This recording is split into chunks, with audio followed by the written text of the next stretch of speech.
इतनी अधिक चोट कैसे लगी?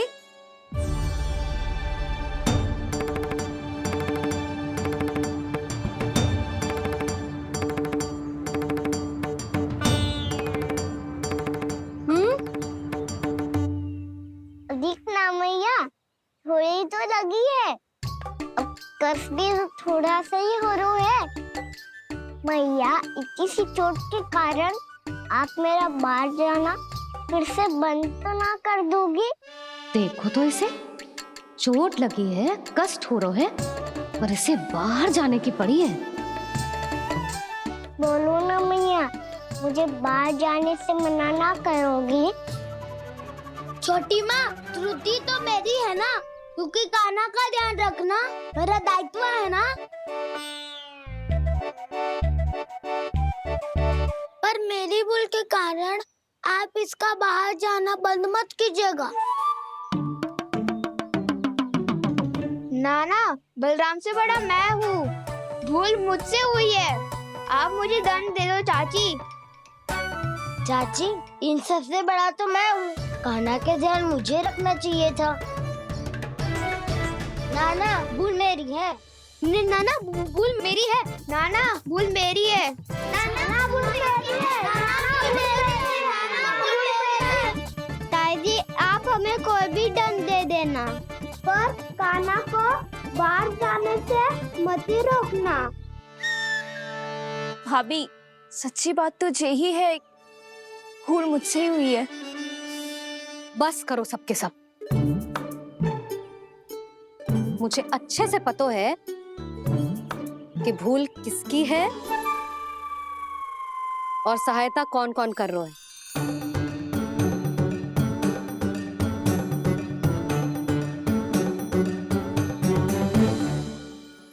अब सब ऐसे चिंता मत ही करो, मैं इसको बाहर जाने से मना ना कर रही।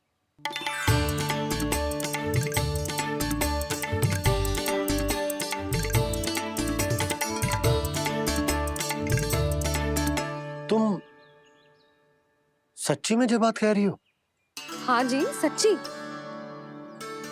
चे उठेगो गिरेगो तभी तो सीखेगो ना।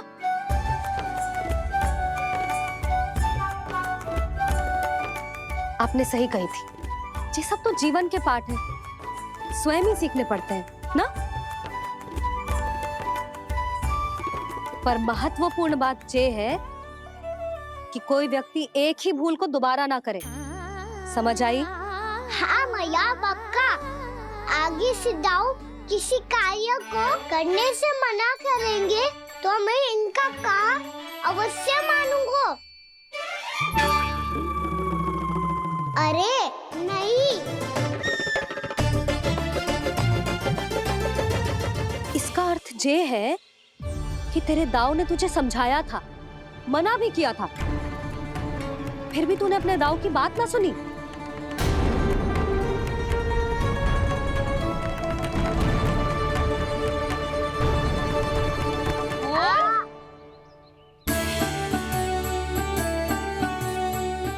मैया, पीड़ा होने लगेगी, फिर कान पे भी वही हल्दी वाला लेप लगाना पड़ेगा।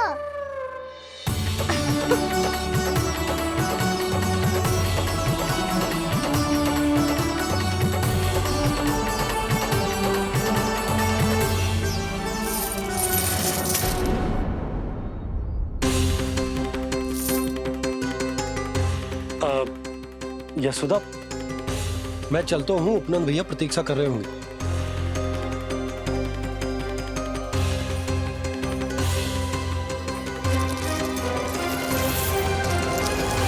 चलो हम सब भी चलते हैं। कान्हा, अपना ध्यान रखियो। कल आज से भी बड़ा महल बनाएंगे और उसमें कान्हा की ध्वजा भी लगाएंगे। चलो सब। ध्यान से जाना सब। भाभी, मैं भी चलती हूँ। अच्छा बता, क्या खाएगो? भोजन करनो है, फल खानो है कि माखन खानो है?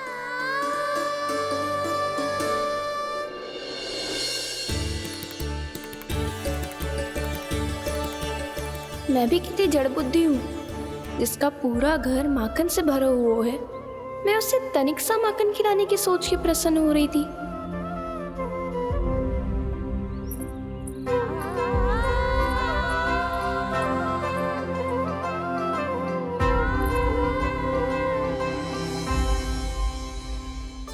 तुम भूल रही हो जानकी, माखन की अधिकता से नहीं, प्रेम की अधिकता से प्रसन्न होता हूँ मैं। और तुम्हारे इस प्रेम के कारण अब तो लगता है आज ही आना पड़ेगा तुम्हारे घर।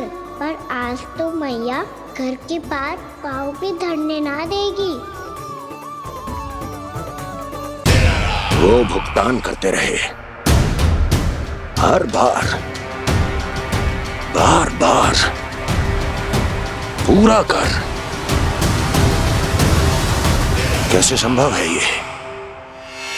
उससे भी आश्चर्य की बात तो ये है महाराज, उन्हें कर देने में कभी विलंब नहीं हुआ। भैया विलम्ब तो ना होगा? ना ना नंद, इस बार कर समय पर देना अति आवश्यक हो गया।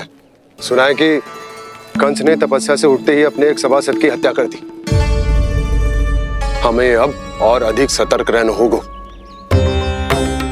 भैया हम कंस को कर समय पर दे ना दे,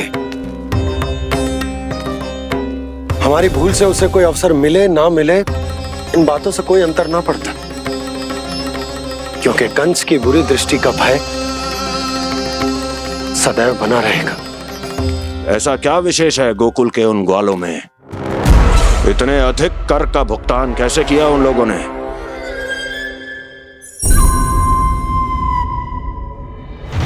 बोलो, कहां से आया उनके पास इतना धन?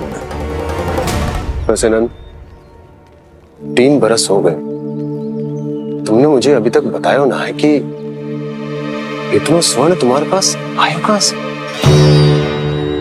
कभी जानने तक का भी प्रयास नहीं किया तुम दोनों ने कि कौन सा कुबेर का कोष है उनके पास? बोलो। अब ये मत ही कहना कि कुबेर भगवान ने अपने कोष खोल दिए गोकुल के लिए।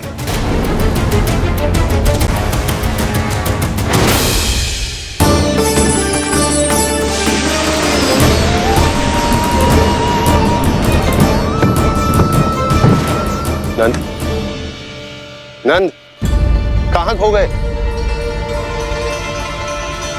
लग तो है इस बार भी तुम मेरे प्रश्नों का उत्तर नहीं दोगे। क्षमा करना भैया, मैंने इस रहस्य को गुप्त रखने का वचन दिया, पर आपको इतना बता सकता हूं कि हो सकता है अवश्य ही उस दानवीर ने स्वर्ण इसलिए दिया हो ताकि कंस के कर के अत्याचार से हमारा गोकुल मुक्त रह सके। अब तो बस यही प्रार्थना है कि हमारे गोकुल में सदैव शांति बनी रहे, कंस की बुरी दृष्टि हमारे गोकुल पर कभी ना पड़े। वहां क्या हो रहा है? हर पल, आठों प्रहर तुम्हारी दृष्टि गोकुल पर होनी चाहिए थी। कौन कर रहा है, क्यों कर रहा है, इसकी जानकारी हमें होनी चाहिए थी। हम अभी अपने गुप्तचरों को वहां भेज देते हैं महाराज। नहीं, अब मैं और समय व्यर्थ नहीं कर सकता, क्योंकि समय बहुत मूल्यवान होता है प्राप्ति। इसलिए मैं अपनी विचार शक्ति का उपयोग अब ये पता लगाने में करूंगा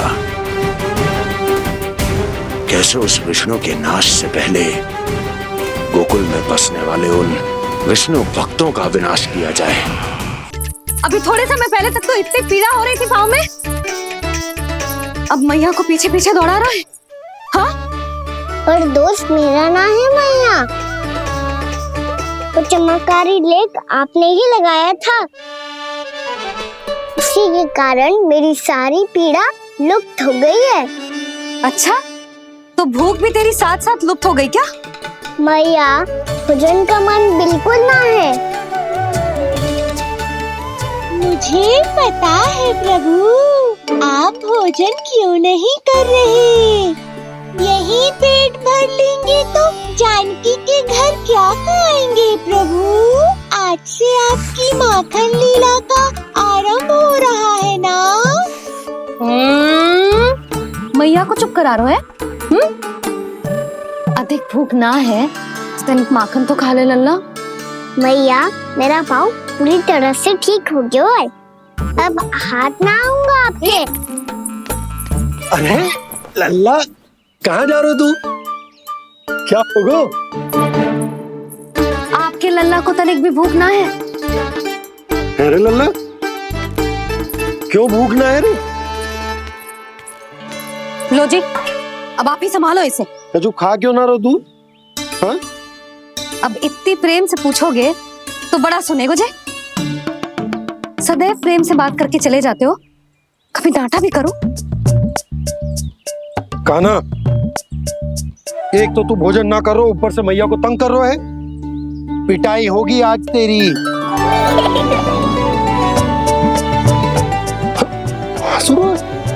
आप भी स्वांग कर लो कान्हा के जैसे। एक ही चक्की के दो पार्ट हो दोनों, और भोली भाली मैं आप दोनों के बीच में पिसती रहती हूँ। कान्हा, अब बहुत हो गए परिहास। ये बता कि तू भोजन क्यों ना कर रहा? हाँ? सुबह से खा ही तो रहा हूँ बाबा। पहले मैया ने लड्डू और फल देके भेजा था, फिर पीड़ा पे ध्यान ना जाए इसके लिए मैया कभी फल खिला रही थी तो फिर कभी फलों का रस पिला रही थी। अरे पर वो भोजन थोड़े ना था। अरे पर जो भी था, उसने इसके पेट में जगह ही ना छोड़ी भोजन के लिए। देखो कैसे जमाई ले रहा है। इससे पता चलता है कि इसका पेट पूरी तरह से भरा है और इसे नींद आ रही है। चल लल्ला, सो जा तू। मैया मैं सोने जाऊं? ठीक है, सो जा, पर फिर मत ही कहियो कि मैया ध्यान ना रखती। मेरा ही तो ध्यान रखती हो। बाबा का ध्यान रखने के लिए तो आपके पास समय ही ना है। क्या बोला तूने?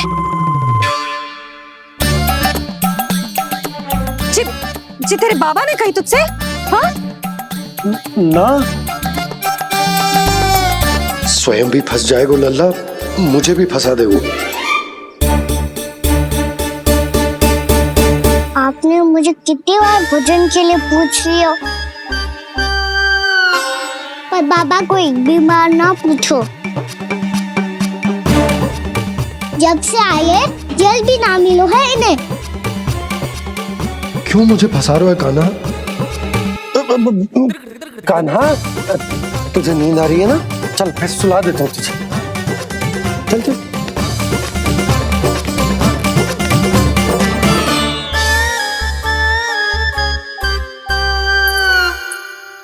अब तू तो यहाँ अच्छे अच्छे सपने देखेगा और मुझे संभालना पड़ेगा तेरी मैया को। वो तो आप संभाल ही लोगे पापा, पर आपका ध्यान भी मेरी तरह रखा जाएगा।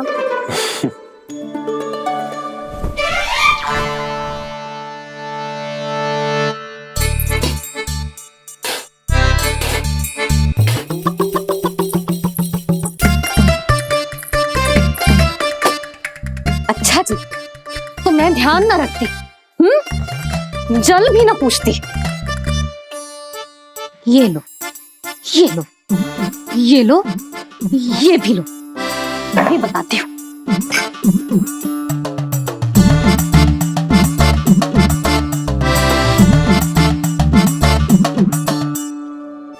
हाँ लल्ला, कुछ अधिक ही ध्यान रखेगी तेरी मैया। ये बाबा का, ये लल्ला का।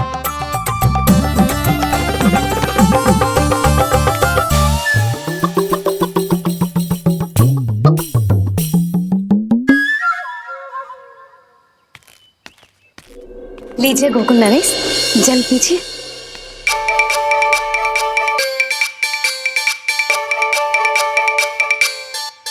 बस बस, जल से ही पेट भर लेंगे। जो भोजन जो मैंने बनाया है। क्षमा करना बाबा, आज मेरी योजना की सफलता के लिए आपका फंसना आवश्यक था।